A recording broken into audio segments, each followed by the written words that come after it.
नमस्कार साथियों, और मैं आपका मेंटर HK गोदारा, और हम शुरू करने जा रहे हैं जो इम्पोर्टेंट इंग्लिश के अंदर एक पोएम को लेकर जो हमारे जो एलिमेंट्स आते हैं या how to interpret a poem, यानी कि पोएम को लिखा कैसे जाता है।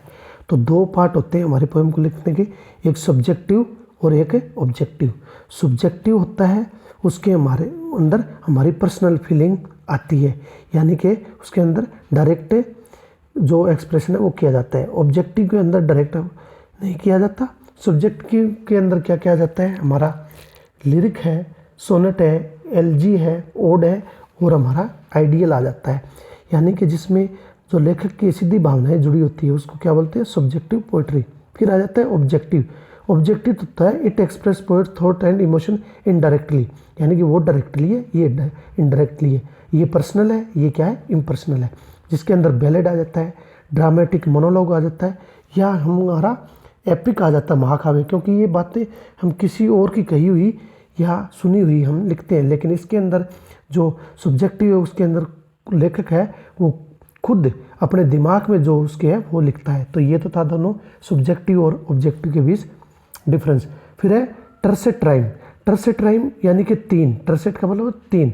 जब तीन सिलेबल की कोई पैटर्न फॉलो किया जाता है तो उसको क्या बोलते हैं, टर्सेट। और इसकी राइम स्कीम हमें याद करनी है, तो आप इसे कैसे याद कर सकते हो, तो थोड़ा सा मैं आपको बता दूं कि जैसे आप लिख लो टर्सेट के अंदर, आपको टर्सेट याद करना है तो आप क्या लिख लोगे, इसके अंदर ए जैसे लिख लोगे ABC।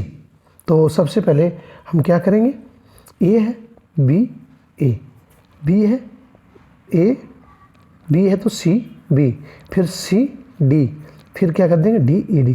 तो ये पैटर्न हमारा किसके अंदर रहता है, टर्सेट के अंदर रहता है साथियों। उसके बाद आ जाता है हमारा कपलेट। कपलेट जैसा कि नाम से ही आपको पता है कि जब दो की राइम स्कीम होगी तो उसको हम क्या बोलेंगे, कपलेट। जैसे हम सोनेट पढ़ते हैं, मैंने पहले वाली वीडियो में आपको पढ़ाया हुआ है कि 14 लाइन्स की पोएम होती है उसको हम सोनेट बोलते हैं। और जिसके अंदर शेक्सपियरियन सोनेट है उसके अंदर 14 लाइनें हैं, जिसके अंदर जो राइम स्कीम है वो आपको बताई हुई है कि कैसे बनाई जाती है। तो उसके अंदर लास्ट दो लाइनें जो EF होता है वो क्या है, उसका राइमिंग स्कीम है, जो उसका कपलेट है। फिर है हीरोइक कपलेट, यानी कि rhymed lines in iambic pentameter. Heroic couplet होता है उसके अंदर हमें ये देखना है कि ये क्या है, आयम्बिक पेंटामीटर है और इसकी लाइन कैसी थी, राइम। फिर हमारा आ जाता है क्वार्टरेन। क्वार्टरेन का मतलब है 4 स्टेंजा। जैसे हमने शेक्सपियन सोनेट के अंदर 4 लाइन के बनाए थे, जैसे AB CD EF G।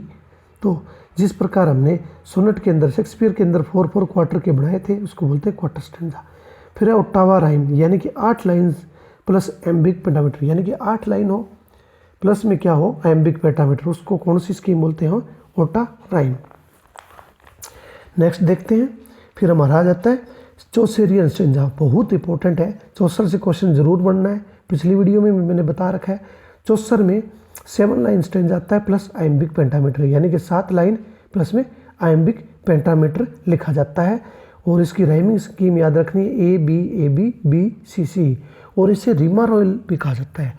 और इसे रीमा रॉयल क्यों कहा जाता है, क्योंकि जो किंग स्क्वायर था, जो राजा था, इसने इस स्टाइल को, जो राइटिंग है पोइट्री का स्टाइल है रीमा रॉयल, ये वैसे तो रॉयल था, यानी कि चौसरियन स्टेंजा 7 लाइन का होता है प्लस आयम्बिक पेंटामीटर होता है, लेकिन इसके पीछे रॉयल ये शब्द क्यों मिला, क्योंकि किंग स्क्वायर राजा ने इसको फॉलो किया था, जिसके बाद इसके आगे क्या लग गया, रीमा रॉयल।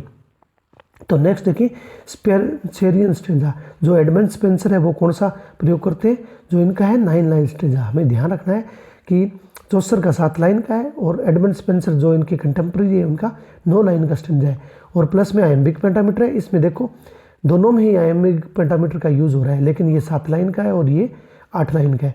उसके बाद रोंड्यू, ये सब आता है rondeau, it's a poem of 13 lines. जैसे हमारा सोनेट है वो 14 लाइन का होता है, और रोंड्यू जो पोइट्री है वो कितनी लाइन की होती है, 13 लाइन की। ये कोई ज़रूरी नहीं है हमें। फिर वेलने कितनी लाइन की पोएम होती है, 19 लाइन्स की। फिर वर्स, वर्स क्या है, मीट्रिकल अरेंजमेंट ऑफ वर्ड्स है।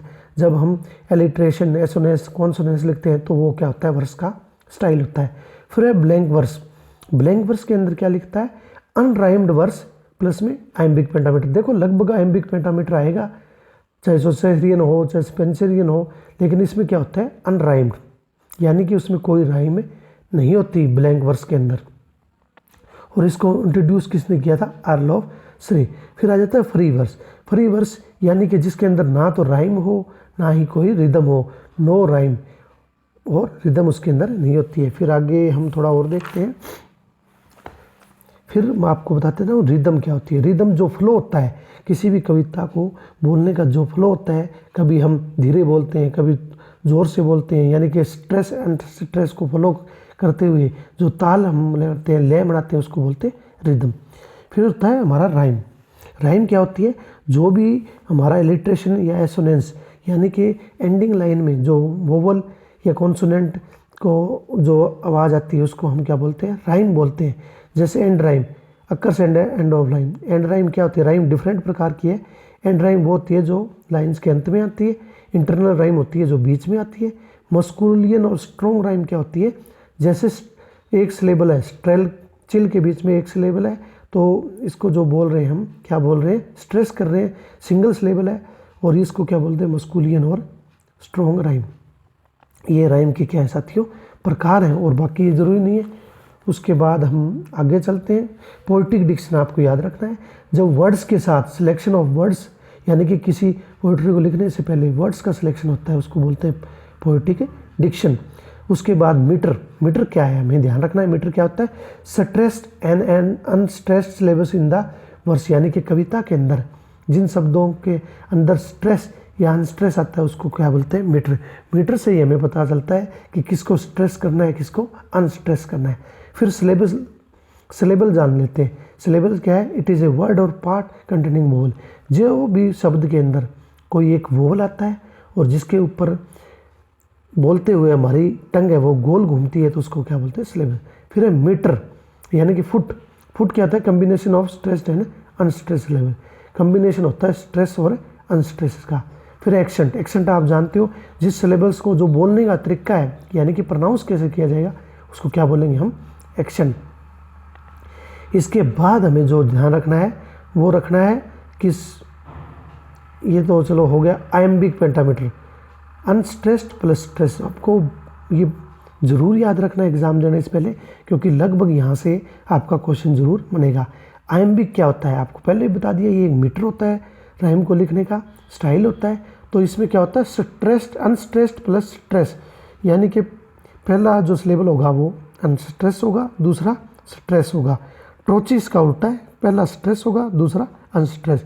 आइम्बिक मतलब आई से ये समझ लो आप, मैं का मतलब है हम कभी स्ट्रेस नहीं लेते, यानी कि अनस्ट्रेस प्लस स्ट्रेस।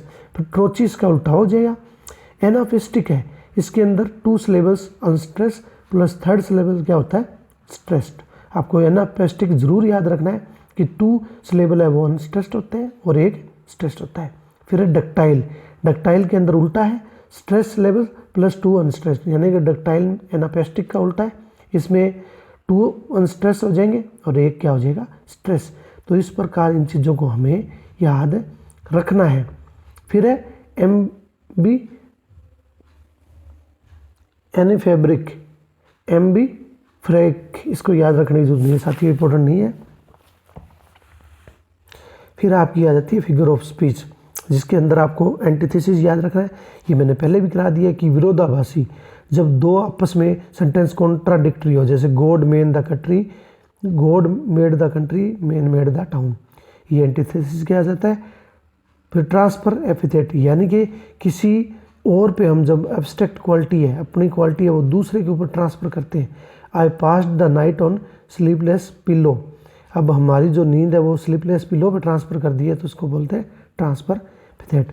पुन वर्ड के साथ खेलना, वर्ड के साथ जब खेला जाता है, जैसे the is the life worth living that depends upon a liver, यानी कि अब देखो लीवर का प्रयोग किसी और शब्द के, किसी और चीज़ के लिए किया जा रहा है, यानी कि हम किसके साथ खेल रहे हैं, शब्द के साथ।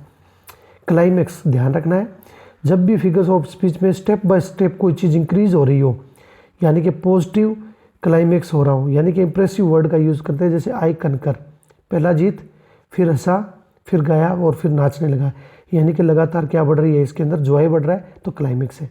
पैथोस इसका उल्टा होता है, लगातार कोई चीज़ घटती है, जैसे his wife, his daughter, his son and his watch.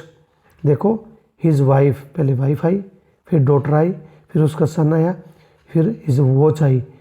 तो इस प्रकार है, वो घटते क्रम में लिख रहे हैं, ये बढ़ते क्रम में पॉजिटिव होता है, ये नेगेटिव। पैराडॉक्स, पैराडॉक्स के अंदर आपको बताया कि स्टेटमेंट होती है कॉन्ट्राडिक्टरी, इसके अंदर वाइज बात समझदारी की जाती है लेकिन वो हमें हजम नहीं होती। जैसे child is the father of man, कि चाइल्ड फादर है मैन का, ये कैसे हो सकता है, बात हजम नहीं हो रही है। लेकिन आजकल बच्चे क्या होते हैं, इंटेलिजेंट भी होते हैं, तो ये यहाँ है पैराडॉक्स। सेनेडकी, सेनेडकी क्या होता है कि जब understanding the one thing by another, किसी एक चीज़ को समझ के दूसरी चीज़ को हमें समझा दें।